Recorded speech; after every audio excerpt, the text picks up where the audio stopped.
ગીર સોમનાથમાં જે પ્રકારે ફાયરિંગની ઘટના બની હતી સરા જાહેર વેરાવળમાં જે પ્રકારે તુર્ક સમાજના પ્રમુખની આ ફારૂક મોલાના ગેંગ અને તેમના સાગરીતોએ હત્યા કરી હતી, આ મામલે પોલીસે આરોપીઓને ઉઠાવી પણ લીધા છે અને એસપીએ મોટો ધડાકો પણ કર્યો છે।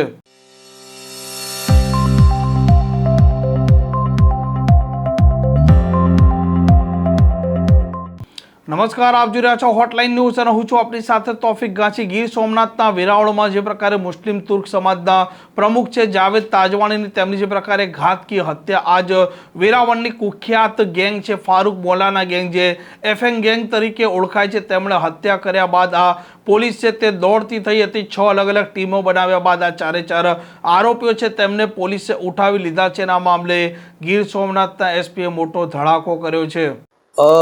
આપણે સૌ જાણીએ છીએ ગઈકાલે વેરાવળ પોલીસ સ્ટેશન વિસ્તારમાં સોમનાથ ટોકીજ પાસે એક ફાયરિંગનો બનાવ બનેલો હતો।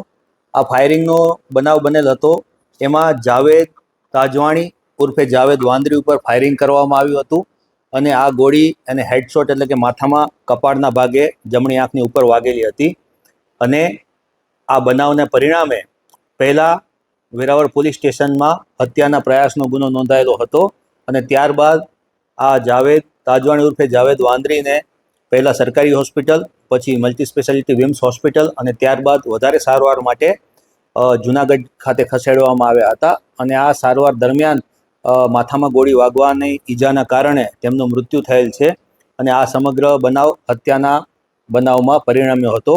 સમગ્ર બનાવ બન્યો ત્યારથી જ પહેલાંથી જ આરોપી તરીકે વડોદરાના જ ફારૂક મોલાના એફએમનું નામ આવી રહ્યું હતું અને પોલીસે આ દિશામાં તપાસ ચાલુ કરી હતી અને પોલીસને જે શંકાસ્પદ નામ મળ્યા હતા એ શંકાસ્પદ નામ વેરીફાઈ થયા હતા।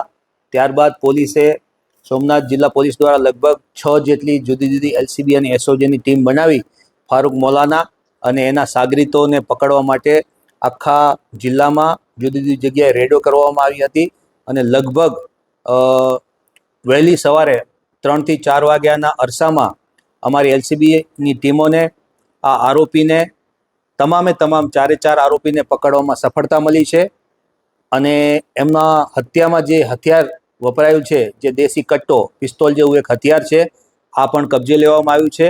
આમ ગઈકાલે લગભગ 1 વાગ્યાના અરસામાં એટલે કે તારીખ 20 તારીખના બપોરે 1 વાગ્યા બનાવ બન્યો હતો અને 21 તારીખે સવારે લગભગ 3 થી 4 વાગ્યાના ગાળામાં અમે તમામ આરોપીઓને પકડી પાડ્યા છે। ગુનામાં ઉપયોગમાં લેવાયેલા વાહનો, ઉપયોગમાં લેવાયેલ હથિયાર એ તમામ કબજે કરી લેવામાં આવ્યું છે। આમ 24 કલાક કરતાં પણ ઓછા સમયગાળામાં સમગ્ર બનાવ ઉકેલી કાઢવામાં ગીર સોમનાથ પોલીસને સફળતા મળી છે। 3 આરોપીઓ પૈકીના ફારૂક મોલાના, અનીસ રહેમાન કુરેશી અને સમીર ઉર્ફે બાલી યુસુફ આ લોકોને 3ને કેશોદ બાયપાસ પાસેથી અને આરોપી નંબર જે 2 છે જે જાવેદ ફારૂક મોલાના છે આને અમે તલાલા પોલીસ સ્ટેશન વિસ્તારના ઉમરેઠી ડેમ જંગલ વિસ્તારમાંથી પકડી પાડ્યો છે। આ બનાવનું મુખ્ય કારણ આમ તો જે જાવેદ તાજવાણી ઉર્ફે જાવેદ વાંદરી છે એ પહેલાં આ મોલાના છે એફએમ કહેવાય છે, એફએમ તરીકે કુખ્યા છે વિસ્તારમાં, એની સાથે જ કામગીરીમાં હતો। પછી ઘણા સમયથી બંને વચ્ચે નાના મોટા મનદુખ ચાલી રહ્યા હતા। એમાં જે ચૂંટણી ગઈ એમાં પણ કોને સપોર્ટ કરવો એ બાબતે પણ થોડું મનદુખ હતું। આ ઉપરાંત જે તાત્કાલિક કારણ હતું એ ટ્રાન્સપોર્ટેશનનું કારણ હતું।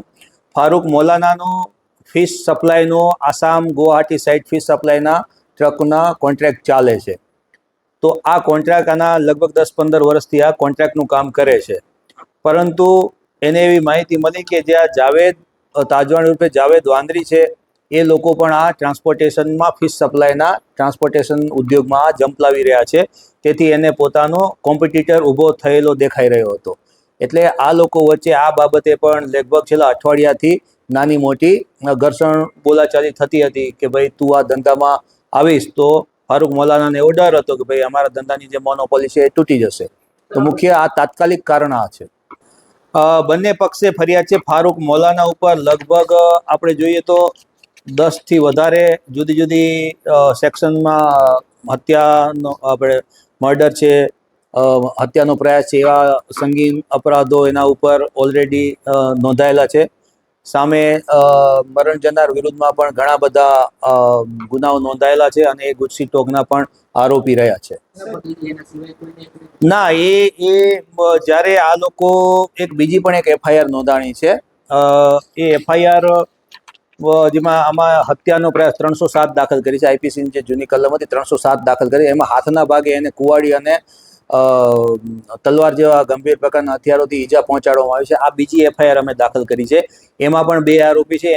એમાંના એક આરોપી છે રફીક કરીને, એને અમે અરેસ્ટ કરી લીધો છે. એમાં એક આરોપી અરેસ્ટ કરવાનો બાકી છે. તો એ આ ઘટનાને જ સંલગ્ન ઘટના છે, એ કોઈ બીજો અલગ બનાવ નથી.